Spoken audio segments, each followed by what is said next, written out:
സ്റ്റഡീസൊക്കെ ഇവിടെ ആയിരുന്നില്ല, ദുബായിലായിരുന്നു, ഇന്ത്യയിലല്ലായിരുന്നു? ഞാൻ സ്കൂളിൽ ഇങ്ങനെ കുറച്ച് സ്പ്ലിറ്റ് ആയിട്ട് അവിടെ ഇവിടെയും പഠിച്ചിട്ടുണ്ട്. ഇൻ ബിറ്റ്വീനിൽ ജസ്റ്റ് ഒന്ന് ബഹ്റൈനിൽ പഠിച്ചിട്ടുണ്ട് 1 ഇയർ. പിന്നെ ഞാൻ തിരിച്ചു വന്നു. പിന്നെ കോളേജ് ഞാൻ കോളേജായിട്ട് പോയിട്ടില്ല. ഞാൻ എൻട്രൻസ് പഠിച്ചു +2 കഴിഞ്ഞിട്ട്. എനിക്ക് മെഡിസിനോട് നല്ല ഇഷ്ടമാണ്, ലൈക്ക് പഠിക്കാൻ നല്ല ഇഷ്ടമാണ്. അതിപ്പോൾ പഠിക്കുകയാണെങ്കിലും അതിൻ്റെ കണ്ടന്റ് എന്താണെന്ന് നോക്കിയിട്ട് പഠിക്കാൻ ഇഷ്ടം, ആ ഒരു പാഷനേറ്റ് ആയിട്ട്. അപ്പോൾ പിന്നെ എനിക്ക് BDSA കിട്ടിയുള്ളൂ. അപ്പം എനിക്ക് എൻ്റെ മൈൻഡിൽ MBBS വേണമെന്നായിരുന്നു. അപ്പം അത് കിട്ടാത്തതുകൊണ്ട് പിന്നെ ഞാൻ നോക്കിയില്ല. പിന്നെ എനിക്ക് ഓസ്ട്രേലിയയിൽ കിട്ടിയപ്പം കോവിഡിൻ്റെ ഇഷ്യൂ ഉണ്ടായിരുന്നു. അപ്പോൾ പിന്നെ ആ ഒരു ഇതായപ്പം അത് ഡ്രോപ്പായി. പിന്നെ ഞാൻ ലാസ്റ്റ് ഇതിലേക്ക് പോവാന്നുള്ള എൻ്റെ ഒരു ഫ്രണ്ട് ഉണ്ട്, ഞാൻ എപ്പോഴും ഇങ്ങനെ പറയും എനിക്ക് തന്നെ പോകണം കോയമ്പത്തൂരുണ്ട്. അപ്പോൾ ഒരു ദിവസം ലൈക്ക് അവന് പെട്ടെന്ന് പറഞ്ഞു, ഇനി ഇങ്ങനെ വെയിറ്റ് ചെയ്യണ്ട, പൈസൻ്റെ കാര്യങ്ങൾ ഇതൊന്നും പോയി നോക്കി വെയിറ്റ് ചെയ്യണ്ട, ലൈക്ക് പോയിട്ട് ട്രാക്കിലേക്ക് എന്താണ് വേണ്ടതെന്ന് പോയി നോക്കുക. അങ്ങനെ സ്പോൺസർ ചെയ്യാന്ന് പറഞ്ഞു. അതെ, അല്ലല്ല, ജസ്റ്റ് പോകാനുള്ളൊരു ഇതുണ്ട്. ഓ അങ്ങനെ ചെയ്തു. ഇത് ഇത്തിരി അത്യാവശ്യം കാശൊക്കെ ചിലവുള്ളൊരു പരിപാടിയാണല്ലോ. അപ്പോൾ സ്പോൺസേഴ്സ് ഉണ്ടോ ഇപ്പോൾ? ആക്ച്വലി ഇപ്പം കറന്റ് സ്പോൺസേഴ്സ് ഇല്ല. അപ്പം ഞാൻ തന്നെ സേവിങ്സ് ഉണ്ടായിട്ടായിരുന്നു എൻ്റെ ട്രെയിനിങ്ങും കാര്യങ്ങളൊക്കെ കംപ്ലീറ്റ് ചെയ്തത് ആ ഒരു ടൈമിൽ. അപ്പം ഗ്യാപ്പ് ഇട്ടിട്ടാണ് ട്രെയിനിങ് ഒക്കെ ചെയ്തത്. പിന്നെ ഇപ്പം നമ്മൾ മെയിനായിട്ട് ട്രെയിൻ ചെയ്യുന്ന സിമുലേറ്ററിലാണ്. അത് നെക്സ്റ്റ് ലെവൽ റേസിംഗ് എന്ന് പറഞ്ഞിട്ടുള്ളൊരു പ്രൊഡക്ഷൻസ് ഉണ്ട്. അവരെ ഗ്ലോബൽ ബ്രാൻഡ് അംബാസിഡറാണ് ഞാൻ. അപ്പം അവരെ പ്രൊഡക്റ്റ് അയച്ചു തന്നിട്ടുണ്ട്. പിന്നെ നമ്മൾ ഈ ബാക്കി പ്രൊഡക്ട്സ് ഒക്കെ ഞാൻ തന്നെ വാങ്ങി. കുറേ ട്രെയിനിങ് അതിലാണ്. പിന്നെ നമുക്ക് കുറേ ട്രെയിനിങ് ഫിറ്റ്നസ് ആണ്. ട്രാക്ക് ടൈം അധികം ഉണ്ടാവില്ല.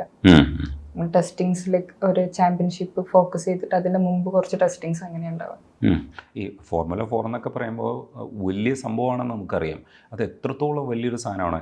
എക്സൈറ്റ്മെന്റ് എത്രത്തോളം ഉണ്ട്? അതേ ടെൻസ്ഡ് ആണോ?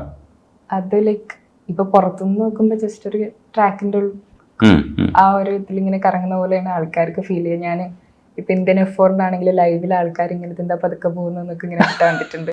പിന്നെ റേസ് നോക്കിയപ്പോൾ പക്ഷെ നമ്മളിപ്പോൾ ഒരു ഡ്രൈവറായിട്ടുള്ളിൽ ഇരിക്കുമ്പോൾ അതിൻ്റെ ഉള്ളിലുള്ള ടെമ്പറേച്ചർ എന്ന് പറയുന്നത് അപ് ടു 40 ഡിഗ്രിയാണ്. പിന്നെ G-ഫോഴ്സ് എന്ന് പറയുന്നത് 2G to 5G ഗ്രാവിറ്റേഷണൽ ഫോഴ്സാണ് കോർണേഴ്സിൽ വരുന്നത്.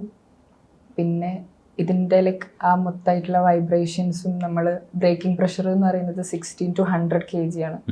ഓരോ കോർണേഴ്സ് എത്തുമ്പോൾ അത്രയും ഫോഴ്സ് കൊടുക്കണം. പിന്നെ നോർമൽ കാറിൻ്റെ ആ ഒരു ഷിഫ്റ്റിങ്ങും അല്ലെങ്കിൽ ഇത് റേസ് എഞ്ചിനാണ്, ആ ഒരു ഡിഫറൻസ് നല്ലപോലെ ഉണ്ട് നമ്മൾ ഡ്രൈവ് ചെയ്യുമ്പോൾ. അപ്പം അത് മൊത്തമായിട്ട് നമ്മൾ കൺട്രോൾ ചെയ്യുക, അതിൻ്റെ ലിമിറ്റ്. എന്തെങ്കിലും ഒരു മിസ്റ്റേക്ക് വരുമ്പോൾ പിന്നെ ലൈക്ക് ഒന്നില്ലെങ്കിൽ വണ്ടി സ്പിന്നാവും, ഇല്ലെങ്കിൽ കയ്യിൽ നിന്ന് പോകും. നമ്മൾ ഓരോ മില്ലി സെക്കൻഡും റെസ്പെക്ട് ചെയ്യും. ലൈക്ക് നമ്മൾ റേസ് സ്റ്റാർട്ട് ചെയ്ത് എൻഡ് ചെയ്യുമ്പോഴത്തേക്കും ഓരോ മില്ലി സെക്കൻഡിലും നമ്മൾ മെൻ്റലി ഫിസിക്കലി എല്ലാ രീതിയിലും അതിൽ ഫോക്കസ്ഡ് ആയിരിക്കണം. ചുറ്റും ഒന്നും ചിന്തിക്കാൻ സമയം കൊടുക്കാൻ പറ്റില്ല. അതാണ് ഞാൻ ആലോചിക്കുന്നത്. ഈ നമ്മൾ തന്നെ ഹെവി ആയിട്ട് ആ സാധനങ്ങളൊക്കെ ഇതിൻ്റെ സീറ്റിങ് ലൈക്ക് നമ്മളെ ബോഡിയിൽ അതിൻ്റെ ഫോം കാര്യങ്ങളൊക്കെ നമ്മളെ ബോഡി ഷേപ്പിലാണ് ഉണ്ടാക്കുക. അപ്പം ഫുള്ളി ഫിറ്റ് ആയിരിക്കും. ഇപ്പം സീറ്റ് ബെൽറ്റ് കാര്യങ്ങളൊക്കെ ആണെങ്കിലും അങ്ങനെ ഫിറ്റ് ആയിട്ടാണ് ഉണ്ടാക്കുക. കംപ്ലീറ്റ്ലി ആ ഒരു ഡ്രൈവർക്ക് വേണ്ടി കസ്റ്റമൈസ് ചെയ്തതായിരിക്കും പൊസിഷൻസ് കാര്യങ്ങളൊക്കെ. അപ്പോൾ ഈ റേസിന് പോകുന്നതിന് മുമ്പുള്ള ട്രെയിനിങ് ഇപ്പോൾ എവിടെയൊക്കെയാണ് നേടിയിരിക്കണേ?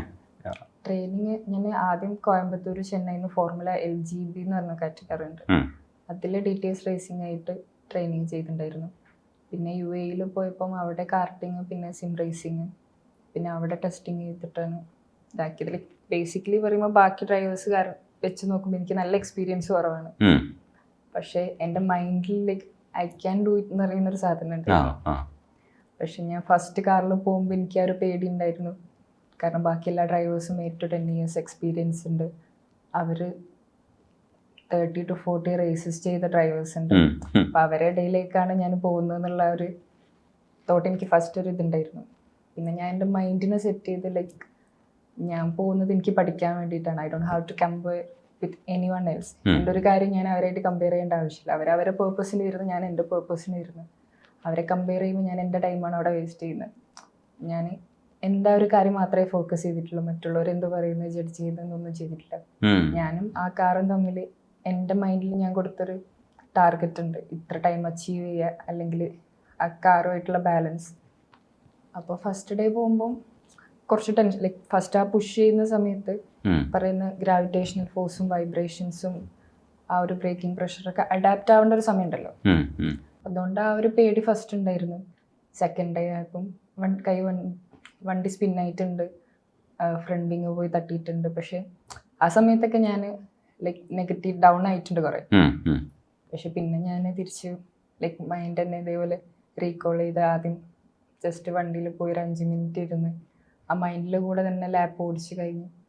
പിന്നെ ഞാൻ ലൈക്ക് ക്വാളിഫയിങ് പോകുമ്പം റേസ് ചെയ്യുന്നില്ല എന്ന് ഞാൻ ഓൾറെഡി പ്ലാൻ ചെയ്തിട്ടുണ്ടായിരുന്നു. കാരണം ബാക്കി ഡ്രൈവേഴ്സ് എക്സ്പീരിയൻസ്ഡ് ആണ്. അപ്പം അവർ എനിക്ക് എക്സ്പീരിയൻസ് ഇല്ലാത്ത നോക്കൂല. അപ്പം ആക്സിഡൻറ്റ് കൂടുതൽ